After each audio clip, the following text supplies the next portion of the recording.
بسم اللہ الرحمن الرحیم۔ اسلام میں شوہر اور بیوی دونوں کو ہی ایک دوسرے کے حقوق سختی سے ادا کرنے کا حکم دیا گیا ہے، لیکن زیادہ تر گھروں میں کہیں شوہر بیوی کے حقوق پورے نہیں کر رہا اور کہیں بیوی شوہر کی اطاعت نہیں کر رہی۔ آقائے نامدار فخر دو جہاں حضرت محمد صلی اللہ علیہ وآلہ وسلم نے فرمایا، جو عورت اس حال میں فوت ہو کہ اس کا شوہر اس سے راضی ہو، وہ جنت میں ضرور داخل ہوگی۔ بے شک یہ حدیث اس بات کی دلیل ہے کہ شوہر کی اطاعت بیوی پر لازم ہے، لیکن یہ بات یاد رہے کہ زندگی کو پرسکون اور خوشحال بنانے کے لیے میاں بیوی دونوں کا کردار بہت اہم ہے۔ صرف جائز کاموں میں شوہر کی اطاعت پر یہ انعام ہے کہ بیوی کو جنت ملے گی، ناجائز اور مکروہ کاموں میں شوہر کو روکنا اور ٹوکنا بیوی پر لازم ہے۔ اندھا دھند شوہر کی اطاعت کرنا بالکل ناجائز ہے۔ ہم نے بہت سی احادیث سن رکھی ہیں کہ جن میں یہ فرمایا گیا ہے کہ بیوی شوہر کو حق کے زوجیت سے نہیں روک سکتی،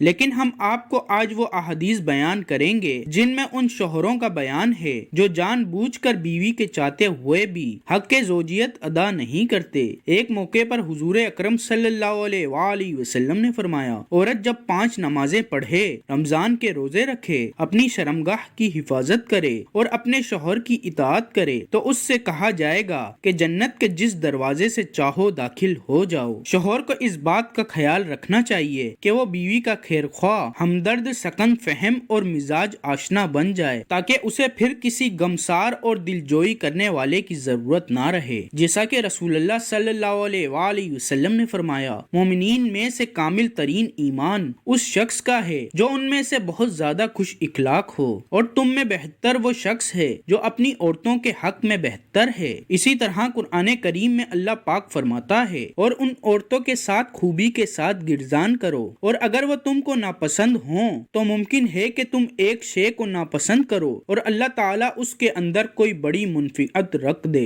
نبی کریم صلی اللہ علیہ وآلہ وسلم نے فرمایا، تم میں سے سب سے بہترین وہ ہے جو اپنے گھر والوں کے لیے اچھا ہے، اور میں اپنے گھر والوں کے لیے تم سب سے بہتر ہوں۔ شوہر پر بیوی کے بے تحاشا حقوق ہیں جنہیں پورا کرنا ہر شوہر پر لازم ہے، اور اسی طرح اگر بیوی کا حق ادا کرنے کا دل نہ کرے تو یہ شوہر کے لیے جائز نہیں کہ وہ ہم بستری کو ہی ترک کر دے، بلکہ یہ گناہ ہے۔ حضرت ابو ہریرہ رضی اللہ تعالی عنہ سے مروی ہے کہ رسول اکرم صلی اللہ علیہ وآلہ وسلم نے فرمایا، عورت میں جنسی خواہشات مرد کی جنسی خواہشات کی نسبت زیادہ ہے، مگر اللہ تعالیٰ نے عورت کو مرد کی نسبت زیادہ شرم و حیا والی پیدا کیا ہے۔ عورت کو اپنی شرمگاہ کی حفاظت کرنا اس کی فطرت میں شامل ہے۔ اسی طرح اگر شوہر تمام حقوق پورے کرتا ہے اور پھر بیوی کو بستر پر بلاتا ہے تو بیوی کو ہرگز انکار نہیں کرنا چاہیے، جیسا کہ پیارے آقا صلی اللہ علیہ وآلہ وسلم نے فرمایا، جب شوہر بیوی کو اپنی حاجات کے لیے بلائے تو فوراً اس کے پاس جائے، اگرچہ تندور پر ہی کیوں نہ کھڑی ہو۔